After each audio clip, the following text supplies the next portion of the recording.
What the fuck? What the fuck? Un gros fuck! Le FC Barcelone est intéressé par Rodrigo. Les Blaugrana ont contacté des intermédiaires pour les informer de leur intérêt pour le Brésilien du Real. Alors je vais vous arrêter tout de suite. D'après Benayad Ashraf, les rumeurs Rodrigo-Barça ne sont pas vraies.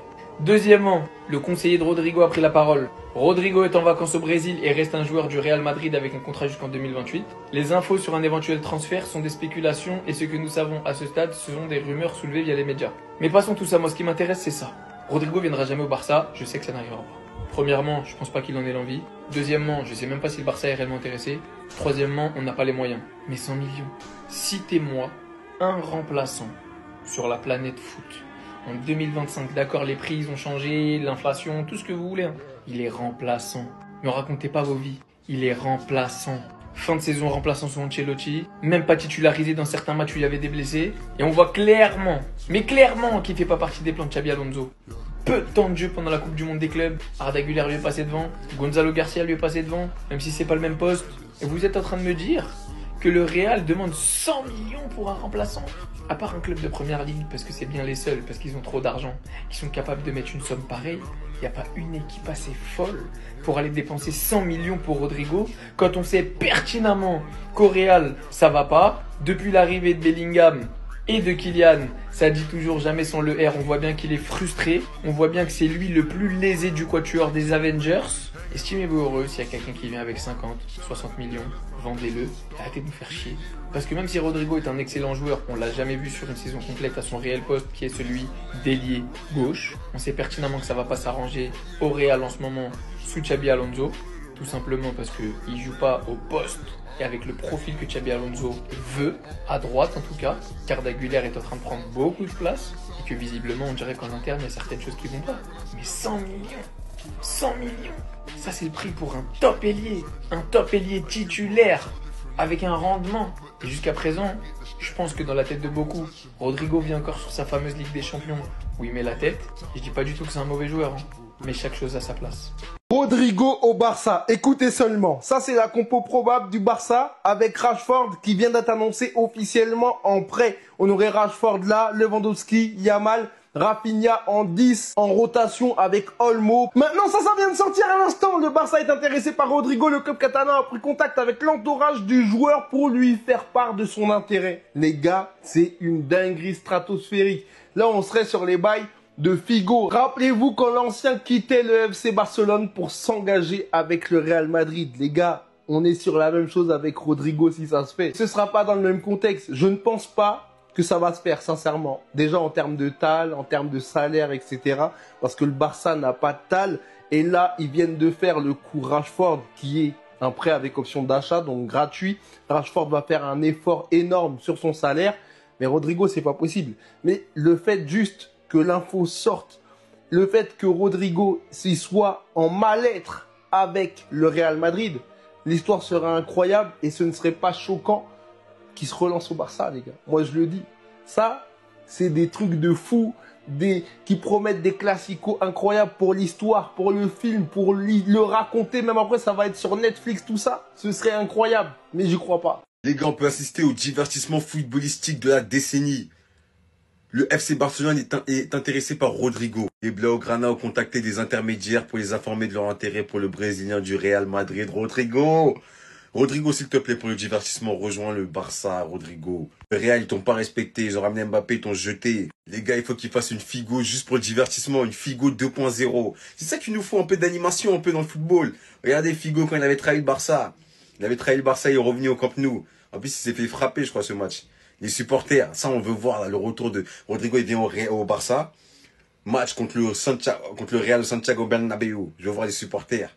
Non, les gars, pour le divertissement, il le faut. Rodrigo, actuellement, il a plusieurs pistes. Notamment, tu connais, il y a Liverpool pour 100 millions, je crois, il y a Manchester City aussi, il y a l'Arabie Saoudite avec un chèque illimité. Mais là, pour le divertissement, Rodrigo, il doit venir au Barça, les gars, je vous le dis. Juste pour le divertissement. Parce qu'à l'époque de Figo, c'était trop le divertissement. Je regardais jusqu'à Pérez, il rigolait carrément. On veut revoir la partie 2. On veut revoir la partie 2. Calme-toi, Abdé, calme-toi. Déjà que Rashford, il a signé au FC Barcelone, ça m'a mis les nerfs un tout petit peu. Mais là, ils veulent toucher à Rodrigo. J'ai capté. Ils veulent nous faire une Figo. Ils veulent nous faire une figo, mais tranquille. Les Blaugrana ont contacté des intermédiaires pour les informer de leur intérêt pour le Brésilien du Real Madrid. Mais les gars, mais on est où en fait? On est où les Barcelonais? Mais arrêtez de casser les couilles un tout petit peu. Laissez-le partir, je sais pas, en première ligue. Pourquoi vous donnez de crédit à certaines personnes? Alors les gars, faire très attention quand même à la source. Et là, on part du postulat que c'est réel. Les gars, ce serait quand même lunaire que Rodrigo parte au FC Barcelone et j'arriverai vraiment pas à comprendre, sincèrement. Déjà qu'ils ont Lamine Yamal, ils ont Dani Olmo, ils ont Rafinha, ils ont aussi Marcus Rashford qui vient de signer.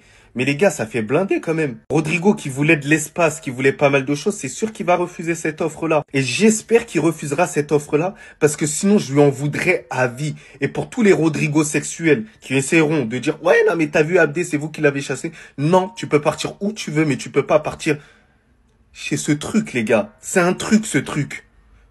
Mais les gars, vous imaginez pas la dinguerie s'il signe là-bas. En fait, je lui pardonnerai jamais. Le Barça veut vraiment essayer de le recruter après Rashford, alors qu'on vient à peine d'avoir le feu vert officiel pour Marcus Rashford. Nous sortons un 11 déjà d'office, stratosphérique pour la saison 25-26, et avec ce nouveau joueur qu'ils veulent prendre. Déjà sans lui, Lewandowski, Yamal à droite, Marcus Rashford à gauche, Rafinha juste derrière, Pedri, De Jong à côté, Koundé, Koubarsi, Martinez, Baldé, et bien évidemment Garcia au cage, qui nous donne déjà un 11 incroyable. Et on vient d'apprendre, le FC Barcelone est intéressé par Rodrigo. Les Blaugrana ont contacté les intermédiaires pour les informer de leur intérêt pour le Brésilien du Real Madrid. Et le Real Madrid, vous savez, il vous informe de quoi? Que vous n'avez pas d'argent de 1 et de vous contenter de Rashford de 2. Surtout sachant que Fabrizio Romano vient de l'annoncer ce matin. Rodrigo par le Real Madrid, c'est pas en dessous de 100 millions. À peine pour commencer les négociations. Donc on sait même pas le prix exact au final. Surtout que le Barça, on sait en fait, votre rêve ultime, c'est de refaire ce qui s'est passé avec Luis Figo et le Real Madrid. Mais ça ne se répétera pas. Nos joueurs aiment trop notre club. Le vice-versa ne se répétera pas. Vous avez pas les thunes et il a pas les épaules. Je suis désolé, mais même si l'information elle est fausse, je vous le jure, wallah, que Rodrigo, il a pas les épaules de trahir le Real. Même s'il le faisait, on part du principe que l'info elle est vraie, même si je pense pas. Il va absolument devenir dingue et faible si il va au Barça. Parce que quand je vois comment il n'arrive pas à supporter la pression actuellement au Real Madrid, je vois pas comment il pourrait réussir en faisant le traître. C'est impossible. Vous savez le mental qu'il faut pour faire le traître?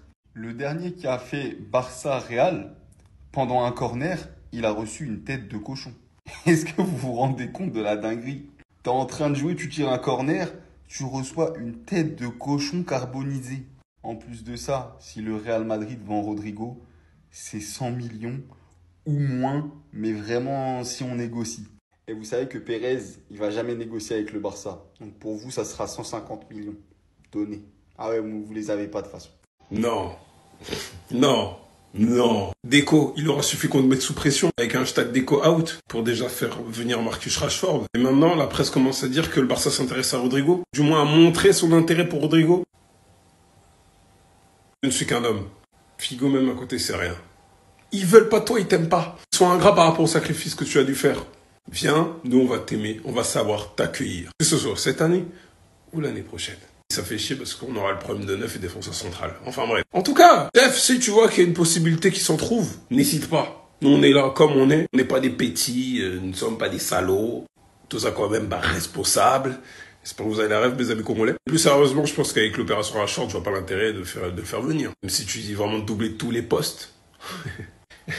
Mais sérieusement, Nico Williams, si on allait avoir des problèmes pour l'enregistrer, logiquement Rodrigo, on aura des problèmes pour l'enregistrer. Tant plus que le Real ne facilitera jamais de la vie une opération. Sauf si tu viens libre.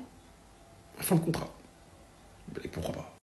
Rodrigo à Barcelone? Le Barça est en train de réaliser une folie, les amis, je pense qu'on n'est pas prêt. Ça faisait quelques semaines que le Barça était sur le dossier Luis Diaz. Marcus Rashford était là en tant que deuxième option, là c'est terminé. Ce matin j'apprends quoi? Accord conclu entre Manchester United et le FC Barcelone pour Marcus Rashford. Prêt avec option d'achat, le dossier est désormais dans la phase finale. Jusqu'à là j'y croyais pas, je suis allé voir Fabrizio Romano et lui aussi l'a confirmé. Accord verbal de principe entre toutes les parties concernées, le Barça prévoit les tests médicaux pour les prochains jours. Donc c'est un accord de prêt avec option d'achat, les détails étant finalisés aujourd'hui. Juste après Manchester United autorise autorisera son voyage vers l'Espagne. Et c'est pas tout, vous allez voir, ils veulent même nous piquer Rodrigo. Je pense qu'on se rend pas compte de la folie qui est en train de se réaliser. Déjà, ils ont recruté Juan Garcia. Ils ont un très bon gardien. La défense, j'en parle même pas. La saison dernière, c'était clairement l'une des meilleures défenses, surtout en début de saison. Et le milieu, j'en parle même pas. Regardez-moi ça, s'il vous plaît. Là, avec l'arrivée de Marcus Rashford, Rafinha va passer en 10. Finalement, Firmino Lopez et Dani Olmo seront remplaçants. Dani Olmo, lui, de toute façon, il est tout le temps blessé, donc c'est pas grave. En attaque, les amis, regardez-moi la gueule de leur attaque. Lamine Yamal d'un côté, Marcus Rashford à gauche et Robert Lewandowski ou Ferran Torres devant. Je sais pas comment on va réussir à battre ces gens-là, mais franchement, ça va être compliqué. Et comme si c'était pas déjà assez, ils veulent aussi nous voler Rodrigo. Et franchement, j'en voudrais même pas à Rodrigo s'il partait au Barça parce qu'on l'a pas respecté. Là, on nous dit le FC Barcelone est intéressé par Rodrigo. Le club catalan a pris contact avec l'entourage du joueur pour lui faire part de son intérêt. Après, reste à voir si Rodrigo va refuser d'y aller, étant donné que c'est un joueur madrilène. Personnellement, je m'en fous, hein, je signe direct. Vous avez voulu me faire passer pour un tocard, je vais vous montrer c'est quoi un tocard. Que va devenir Brahim Diaz du côté du Real Madrid? C'est la question que se posent beaucoup de Madrilènes. Alors, après Thibaut Courtois, Brahim Diaz va également signer son nouveau contrat au Real Madrid. Les accords sont conclus et prêts à être officialisés. Alors, ça a été confirmé par Fabrizio Romano. Et du coup, ça fait un petit moment que je vois les Madrilènes qui commencent à se demander « Ouais, mais qu'est-ce qui va devenir au Real Madrid? Il aurait pu partir ailleurs. Ou pourquoi le club, donc Xabi Alonso, ne lui a pas donné beaucoup plus de temps de jeu en Coupe du Monde des clubs ?»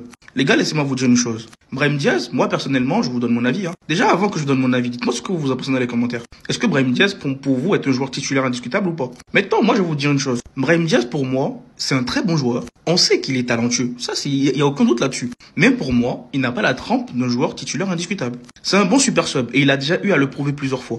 Le nombre de fois il a commencé des matchs, il a débuté des matchs, mais il a été pratiquement absent. Ou dans le même temps, il rentrait en cours de match, les gars, il nous montrait une autre facette. Donc pour moi, il y a des joueurs, j'ai l'impression qu'au Real Madrid, peut-être que dans un autre club, il est bien en tant que titulaire. Mais au Real Madrid, il y a des joueurs qui sont bien en tant que super sub. Tu ne peux pas leur confier une responsabilité en tant que titulaire indiscutable. En plus, s'il prolonge son contrat, c'est qu'il sait ce qui l'attend. Il sait qu'il ne sera pas titulaire indiscutable. Il peut se battre pour une place de titulaire indiscutable. S'il la prend, tant mieux, c'est qu'il l'aura mérité. Mais pour moi, c'est plutôt tranquille. Il sait qu'il va plutôt être dans un turnover. Et on sait que Xabi Alonso, il aime bien impliquer tout le monde. Ça, on essaie de le répéter. Et c'est le cas. Il a déjà montré un tout petit peu en Coupe du Monde des clubs. Il ne pouvait pas non plus donner du temps de jeu à tout le monde en Coupe du Monde des clubs. Mais voilà un peu. Pour moi, Brahim sait ce qu'il attend. Et malgré ça, il a envie de rester. Et pour moi, c'est parfait. Parce que des fois, tu as besoin de ces joueurs-là qui sont là, tranquilles dans leur coin, ils font pas des problèmes. Et ils sont prêts à entrer en cours de match pour t'apporter quelque chose de différent. En plus, avec la venue de Franco Mastantuono, peut-être que les deux vont tourner ensemble sur l'aile droite. Parce que moi, je ne sais pas, peut-être qu'Alonso voudra jouer avec 3 attaquants devant. Et dans ce cas, tu as une concurrence entre Franco Mastantuono et Brahim Diaz sur l'aile droite. Voilà. Donc dites-moi ce que vous en pensez de tout ça. Est-ce que pour vous, c'est un titulaire indiscutable ou pas? Et surtout, pour ne rien louper les amis, vous savez ce qu'il vous reste à faire. Abonnez-vous. Alors là, on aura tout vu. Désiré Doué qui se fait afficher par Marcelo. Écoutez. Who's the player, like a young player, you enjoy watching now? Now. Oh, Musiala. Musiala? Yeah. You see he got hurt? Yeah. I love Musiala. I love Doué. Yeah? Yeah. Oh boy, do it. Doué. But Doué, don't follow me on Instagram. What the hell? And I talk to Neymar. You know, follow me. Yeah, I know. I did see that. He don't follow me. Okay, Doué. Do it. You heard it, bro. Ça venait du cœur, ça se voit qu'il a gardé ça depuis longtemps, il fallait que ça sorte. Pour ceux qui n'ont pas compris, il y a le streamer qui a demandé à Marcelo qui est le jeune joueur qu'il aime regarder en ce moment. Et ce dernier a répondu d'abord Musiala et ensuite il a dit Désiré Doué. Sauf que juste après, il a enchaîné en disant mais ce gars-là ne me suit même pas sur Instagram. Et avec ça, il veut que moi j'aille dire à Neymar de le follow sur Instagram. Mais non, mais ça va pas. Parce que oui, le jour de la finale de Ligue des Champions, on a tous vu cette vidéo où Désiré Doué a dit à Marcelo que Neymar était son idole. Il avait demandé à Marcelo de faire en sorte que Neymar le follow sur Instagram. Sauf que lui-même qui parle, il suit pas Marcelo sur Instagram. Et c'est pour ça Marcelo dit t'inquiète, je vais lui dire. En tout cas, Désiré Doué, tu sais ce qu'il te reste à faire maintenant. En fait, Aurélien Tchouaméni, il a bien joué son coup.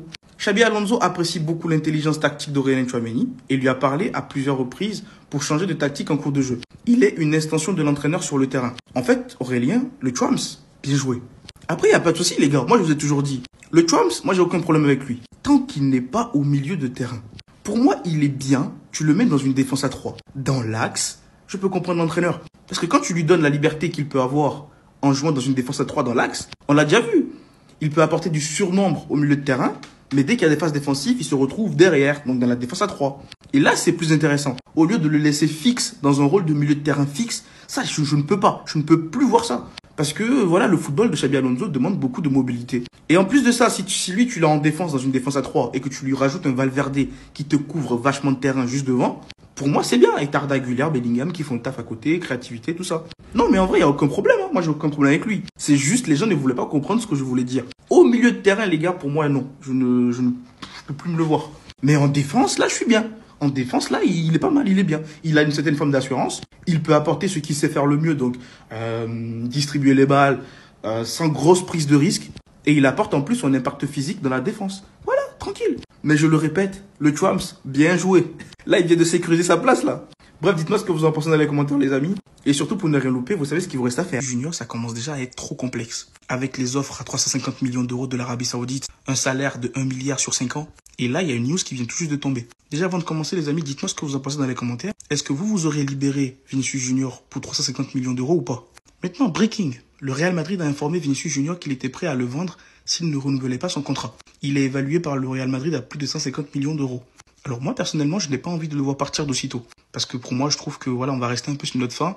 En vrai, il ne fait qu'une saison vraiment où il est à son prime. Moi, j'aurais bien voulu voir encore son prime aller 1, 2, 3 fois avant de penser à le lâcher. En plus, on a vu ce garçon grandir, on l'a vu dans les difficultés, il a surmonté les difficultés et tout, surtout à ses débuts. Mais là, les gars, ça sent pas bon. Et on risque de retrouver avec lui ce qu'on a vu avec Ramos et Cristiano Ronaldo. C'est-à-dire à l'instant où Pérez commence à te donner des ultimatums. Où il commence à te dire tu as jusqu'à telle date pour signer ton contrat. Et là, ça commence à être compliqué. Après, moi, je me dis, si le joueur, ça ne l'arrange pas ce que le club propose et qu'il n'a plus du tout envie de rester au Real, bah dans ce cas, faut le libérer. Hein. Parce qu'actuellement, sa valeur marchande, elle est énorme. Donc, faut profiter de l'occasion, surtout si lui, il n'est pas très sûr de rester. En plus, Vini, moi, je vous ai déjà dit, j'ai l'impression qu'il n'est plus heureux en Liga. Rien à voir avec le Real Madrid, mais en Liga en général, il n'est plus très heureux. Et c'est vrai qu'avec les sous que tu vas empocher avec lui, tu peux recruter à plusieurs postes pour essayer de pallier un peu à son départ. Mais bref, les gars, dites-moi dans les commentaires, je veux savoir, qu'est-ce que vous auriez fait, vous? Vous aurez vendu Vinicius ou pas? Et surtout, pour ne rien louper, les amis, vous savez ce qu'il vous reste à faire. Abonnez-vous, les gars.